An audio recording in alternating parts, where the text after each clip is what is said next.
after officially finishing my first year at Cheltenham Elim, I thought it would be a good moment to give you a bit of an update.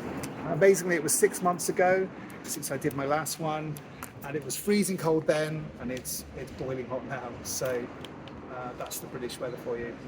It's been quite a year, and so much has happened. We've done a lot of things, but for me, without doubt, the highlight really has been getting to know everyone here in Cheltenham. It's been great to experience a sense of family, of people being here for each other, and just enjoying that sense of community. I think that's really precious. Of course, we've had some wonderful times in God's presence and some amazing Sunday celebrations in particular. And I don't know about you, but I really feel like there's been such a sense of God working in our midst. So whilst I could spend ages talking about what we've done, I'm rather going to spend a short moment thinking about what is up ahead. In his letter to Philippians, Paul reminds the Christians there to keep a forward focus, and I think that's so important for us as believers. He said, if you remember, forgetting what is behind, straining towards what is ahead, I press on towards the goal to win the prize for which God has called me heavenward in Christ Jesus. So looking forward, at the end of this month, we're going to be baptizing some people, which is a real milestone, I think, in the life of the church after it's come out of COVID. And if this is something you're thinking about and there's still time for you to be included, just maybe let me know.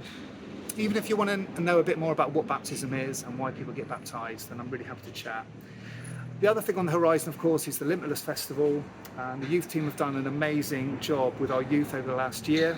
And I really feel like there's a sense of momentum with our young people in the lead up to the festival. Thank you to all those who have generously supported the youth during this time, giving towards them being able to go to that festival. After the summer break, we're going to be regrouping as a church for a few weeks in September, and on a Wednesday night we're going to be gathering together as a whole church for a time of worship, prayer, teaching and ministry. There won't be any small groups running during that time. There's also going to be a change with the men and the women's ministry. Steve will no longer be running the men's ministry, but Helen will be continuing to head up the women's ministry. And the groups that were meeting during lockdown and over the last year won't be running anymore. We're going to be moving towards running men's and women's events, perhaps once a term in the year ahead. More details will follow. That just means people will be free to get involved in small groups, but it also means that people will be able to attend those men's and women's events if they so wish. Thank you to Steve and to Helen for all that they've done, running those weekly and fortnightly groups. I just know that everyone has been really blessed by those. When small groups start again in October, I'm really excited to announce that we're going to be doing something we've not done in small groups since I've been here, and that is we're going to be looking at an Old Testament book together, and we'll be doing another reading program. We're going to be looking at the book of Exodus, which is such an important book.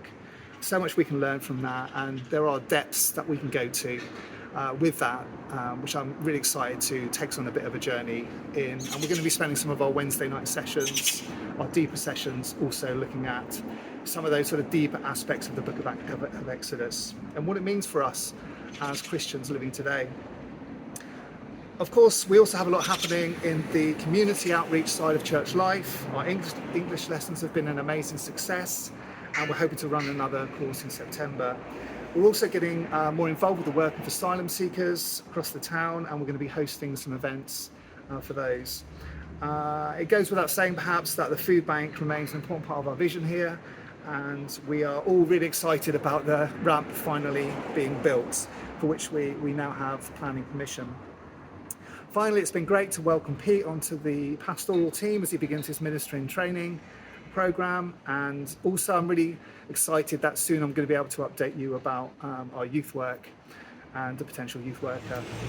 There's so much more I could say, so many good things that have been pioneered over the last year will be continuing and developing, thanks to all those who make these things happen and work so hard behind the scenes. But most of all, thank you to the Lord for his hand of blessing upon us as a church family. May we continue to grow in him in these coming days and see more of his purposes and plans unfold.